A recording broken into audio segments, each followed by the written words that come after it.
Pag-usapan natin kung paano mag-aral sa TESDA at TESDA Accredited Training Center. Ituturo ko sa iyo kung ano yung mga requirements na kakailanganin mo.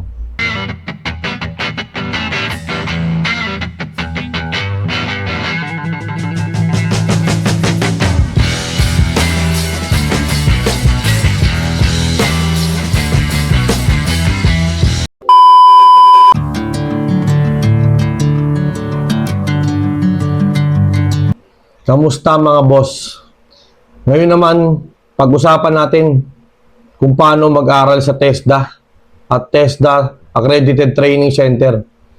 Kasi nung nakarang topic ko, itinuro ko kung paano puntahan yung mga TESDA NCR district offices.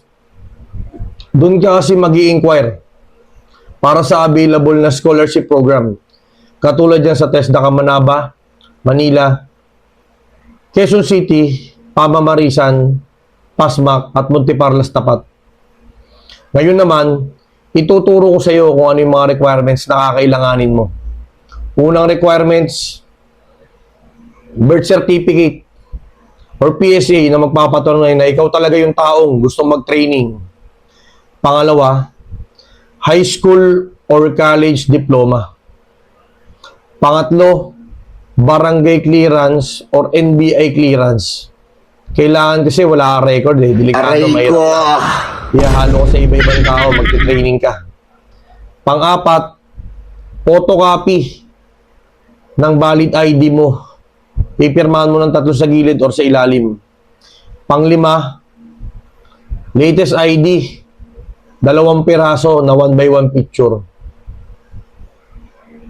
Sir, paano yan?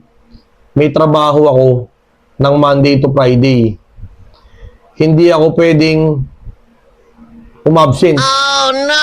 Wala bang nag-o-offer na TESDA scholarship ng Sabado-Linggo? Meron naman po. Kaso bibihira. Ngayon kung ayan yung problema mo, isolve natin. Dito na papasok yung mga TESDA Accredited Training and Assessment Center. Kumbaga ito yung mga private school na nag-o-offer ng mga short courses, yung pang Sabado at Linggo. Yun nga lang dito, magbabayad ka. Hindi siya libre. Yun ang difference ng scholarship program dito sa Accredited Training and Assessment Training Center. Magbabayad ka po. Meron silang klase na 8 to 12, 1 to 5, then 5 to 9. Kaso bihira yung 5 to 9 na klase. Ito po yung pitch sa'yo kung meron kang trabaho. Pwedeng-pwede kang pumasok dyan. Marami kang matututunan, no? Katulad dyan sa may Valenzuela. Bigyan kita ng isang training center. Yung St. Peterbilt Technical Training Center. Nag-o-offer sila ng short courses dyan. No, mag-inquire ka dun sa may babang floor nila, sa may staff. Magbibigay sa'yo ng available na schedule na magpipitch sa'yo. No, bali, marami kang matututunan dyan. Magagaling ang trainer nila. Maniwala ka. Sana may natutunan kayo sa video ito.